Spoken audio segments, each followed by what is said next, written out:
राघव एका जुन्या शांत मंदिराबाहेर बसलेला होता. त्याच्या चेहऱ्यावर चिंता स्पष्ट दिसत होती. त्याच्या खिशात फक्त 1 रुपयाचं शेवटचं नाणं उरलं होतं. दिवसभर भटकूनही त्याला कुठेही काम मिळालं नव्हतं.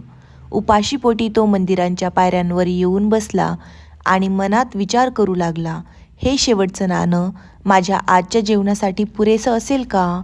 त्याचा हताशपणा वाढत होता, पण तरीही त्याने धीर धरला. इतक्यात मंदिराच्या बाहेरून एक वृद्ध भिकारी लंगडत लंगडत राघवजवळ आला. त्याने हात पुढे करून हळुवार आवाजात विचारलं, भाऊ, काहीतरी अन्न मिळेल का? 2 दिवस झाले पोटाला काहीच लागलं नाही.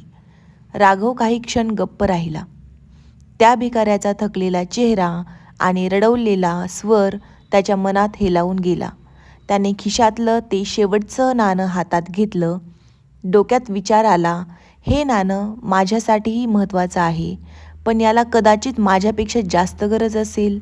एक दीर्घ श्वास घेत राघवने ते नाणं भिकाऱ्याच्या हातात ठेवलं. भिकाऱ्याच्या डोळ्यात चमक आली. त्याने राघवला आशीर्वाद दिले आणि हळूहळू पुढे निघून गेला. राघव मात्र त्याच्या जागी शांतपणे बसून राहिला. त्याच्या पोटाला जरी उपाशीपणाची जाणीव होत होती, तरी त्याच्या मनात एक वेगळाच आनंद आणि समाधान लाभलं होतं. त्यावेळी मंदिरातून एक मोठा व्यापारी बाहेर पडला. राघवच्या चेहऱ्यावरचा शांत भाव त्याने पाहिला. तो थांबला आणि त्याच्याकडे गेला. तुझं नाव काय? त्याने विचारलं. राघव, त्याने नम्रपणे उत्तर दिलं. व्यापारी हसत म्हणाला, मी तुला मंदिराबाहेर बराच वेळ बघतोय. तुला अडचणीत असतानाही भिकाऱ्याला मदत करताना पाहिलं. एवढं मोठं मन असलेल्या माणसाची मला गरज आहे.